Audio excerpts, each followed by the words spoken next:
नमस्कार दोस्तों, आपका स्वागत है आपके चैनल एग्जाम पनेसिया में। तो आज की इस वीडियो में हम पढ़ेंगे सैयद वंश और लोधी वंश को।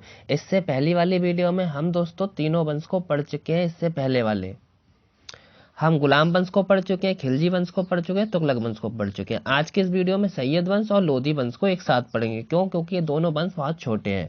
बात करें दिल्ली सल्तनत की, तो दिल्ली सल्तनत 1206 से 1526 तक रहती है। और आज हमारी पूरी दिल्ली सल्तनत समाप्त हो जाएगी, क्योंकि हम आज सैयद वंश और लोधी वंश को समाप्त कर देंगे। तो आइए शुरू करते हैं आज का लेक्चर।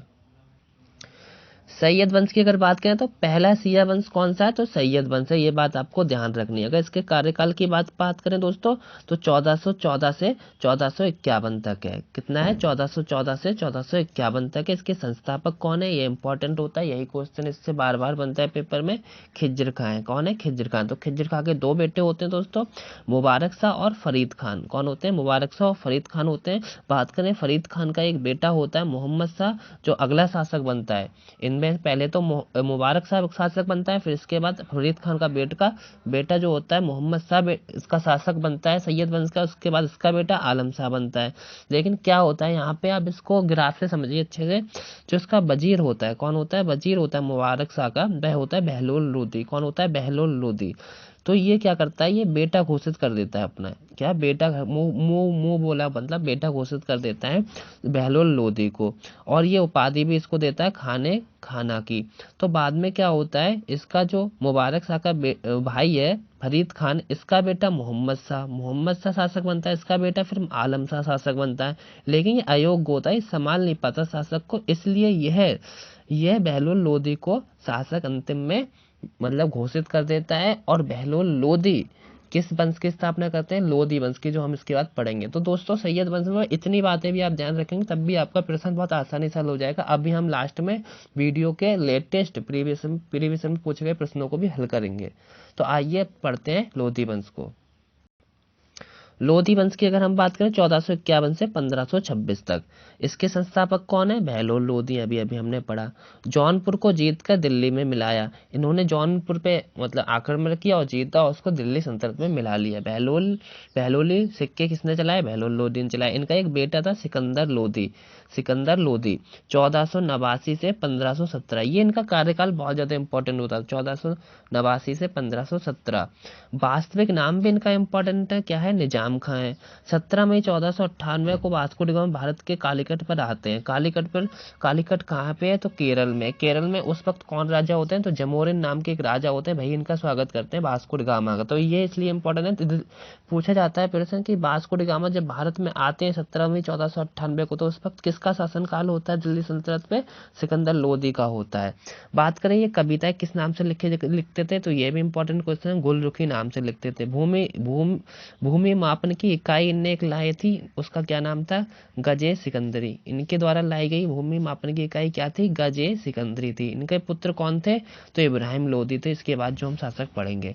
बात करें 1504 में आगरा, जिसको सिकंदराबाद कहते हैं, यह उस वक्त सिकंदराबाद था, अब आगरा इसको कहते हैं। तो सिकंदराबाद की मतलब शहर की स्थापना किसने करी? सिकंदर लोधी ने करी। सिकंदराबाद और सिकंदर एक से नाम है ना, तो इसलिए तो ऐसा पूछा जाता है आजकल ये प्रश्न कि आगरा की स्थापना किसने करी? तो सिकंदर लोधी ने करी। और किस वर्ष करी? ये भी दोस्तों इंपॉर्टेंट क्वेश्चन। तो 1504, इसलिए इसकी वर्ष लिखी इंपॉर्टेंट है। अगर बात पूछे दिल्ली से आगरा राजधानी कौन ले जाता है, तो सिकंदर लोधी रह जाता है। कब ले जाता है? 1506 में। ये भी डेट इंपॉर्टेंट है दोस्तों। इब्राहिम लोधी से दो तीन इंपॉर्टेंट प्रश्न बनते हैं। लोधी वंश का अंतिम शासक कौन है? इब्राहिम लोधी।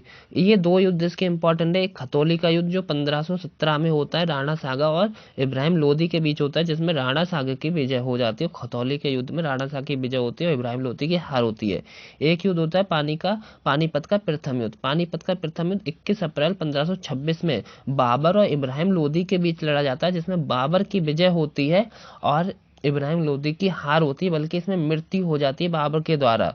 और यहीं पे जो दिल्ली सल्तनत खत्म हो जाती है यहीं से क्या होता है, मुगल वंश की स्थापना होती है दोस्तों। किसकी? मुगल वंश की स्थापना होती है। उसको मध्यरात्रि का युद्ध भी बोलते हैं क्योंकि ये मध्यरात्रि में होता है दोस्तों। क्या होता है? मध्यरात्रि। एक इंपॉर्टेंट बात यहाँ से और होती है, ऐसा प्रथम सुल्तान जो युद्ध में लड़कर मारा गया। तो दिल्ली सल्तनत पहला ऐसा सुल्तान था जो मतलब लड़कर, युद्ध में लड़कर मारा गया, क्योंकि इसको बाबर यहाँ पे मृत्यु कर देता है, इसको मार देता है युद्ध के दौरान। तो वह कौन है? इब्राहिम लोदी है दोस्तों। तो आइए अब प्रीवियस में पूछे गए प्रश्नों को हल करते हैं। पहला प्रश्न है दोस्तों, सैयद वंश का अंतिम शासक कौन था? सैयद वंश का प्रथम शासक दोस्तों कौन था? प्रथम शासक एसएससी एमटीएस 2023 में पूछा गया प्रश्न है। तो खिज्र खां, अलाउद्दीन आलम शाह, मोहम्मद शाह, मुबारक खान। तो आपको पता है कौन था? खिज्र खां था। तो इसके संस्थापक थे सैयद वंश के खिज्र खां। कौन थे? खिज्र खां। किस लोधी शासक का वास्तविक नाम निजाम था 1489 से 1517 के बीच? एसएससी एमटीएस 2023 में ऐसा ही क्वेश्चन दोस्तों पूछा गया था। बहलोल लोधी, सिकंदर लोधी, इब्राहिम लोधी, कुतुबुद्दीन मुबारक शाह। तो इसका राइट आंसर हो जाएगा option number B, Sikandar Lodi, जिनका वास्तविक नाम क्या था? निजाम खान था। तो दोस्तों इस पे 2 बार क्वेश्चन ये बन चुका है। सिकंदर लोधी ने निम्नलिखित में से किस वर्ष आगरा की स्थापना करी? एसएससी सीपीयू 2022 में दोस्तों ये प्रश्न पूछा गया है। 1506 में, 1504 में, 1499 में, 1508 में। इसका राइट आंसर है 1504 में। तो 1506 में दोस्तों हमने बताया था, ये भी डेट इंपॉर्टेंट हो सकती है, फ्यूचर में पूछे गए अगर कोई भी एग्जाम हो तो उसमें पूछा जा सकता है कि 1506 में तो क्या होता है।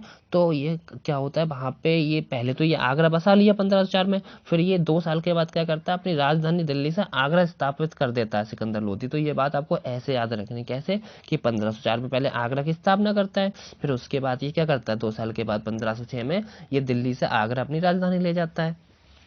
लोधी वंश का अंतिम शासक कौन था दोस्तों? लोधी वंश का अंतिम शासक, या फिर इसको ऐसे भी बोल सकते हैं दिल्ली वंश का अंतिम शासक, क्योंकि लोधी वंश अंतिम अंतिम वंश था दिल्ली सल्तनत का। तो खिज्र का, सिकंदर लोधी, इब्राहिम लोधी, बहलोल लोधी। इसका राइट आंसर हो जाएगा इब्राहिम लोधी। क्या? इब्राहिम लोधी। इब्राहिम लोधी की एक इंपॉर्टेंट बात कौन सी है? युद्ध में लड़कर ये पहला ऐसा सुल्तान था जो मरा था युद्ध में लड़कर, बाबर के द्वारा। पानीपत का प्रथम युद्ध था। बहलोल लोधी का पुत्र 1489 में सुल्तान सिकंदर शाह की उपाधि के साथ उनका उत्तराधिकारी बना था दोस्तों। निजाम खां, बहलोल शाह, शेर शाह, खिज्र खां। तो आपको पता है 1489 1517 के भी सिकंदर शाह, सिकंदर लोधी होता है उसका वंश होता है। पहली इंपॉर्टेंट बात यहाँ पे। तो यहाँ से आपको समझ जाना चाहिए इसका वास्तविक नाम क्या था? निजाम खान था। तो इसका राइट आंसर क्या हो जाएगा? निजाम खान। बहलोल लोधी का पुत्र निजाम खान 1489 में सुल्तान सिकंदर शाह की उपाधि के साथ उनका उत्तराधिकारी बनता है। ये क्वेश्चन ग्रेजुएट लेवल 3/8/2022 को शिफ्ट 3 में पूछा गया दोस्तों प्रश्न है। हमने यहाँ पे दोस्तों कति लेटेस्ट एग्जामों में पूछे गए प्रश्न वही लिए हैं, जिससे कि आपको एग्जाम का आइडिया लगे कि आजकल क्या पूछा जा रहा है, और हमारे इन नोट से वह चीजें क्लियर भी होती हैं। पानीपत के युद्ध में इब्राहिम लोदी को द्वारा पराजित किया गया था। औरंगजेब, अकबर, हुमायूं, बाबर। तो पानीपत का प्रथम युद्ध था, इस बाबर के द्वारा इसको पराजित कर दिया जाता है। हायर सेकेंडरी 2/8/2022 से 2 में पूछा गया प्रश्न है। यदि दोस्तों आप इसकी पीडीएफ चाहते हैं या इसके नोट्स आप चाहते हैं सही तरीके से, तो आप हमारे टेलीग्राम चैनल को ज्वाइन कर सकते हैं, लिंक डिस्क्रिप्शन में है। और टेलीग्राम चैनल का नाम क्या है? एग्जाम पनीसिया है। वहाँ पे आप सर्च भी कर सकते हैं। और दोस्तों अगर आपको वीडियो अच्छी लगी तो वीडियो को लाइक जरूर करें, और कमेंट बॉक्स में कमेंट करके हमें बताएं आपको और किस टॉपिक पे वीडियो चाहिए। तो आज की वीडियो यहीं ख़त्म करते हैं। वीडियो देखने के लिए धन्यवाद।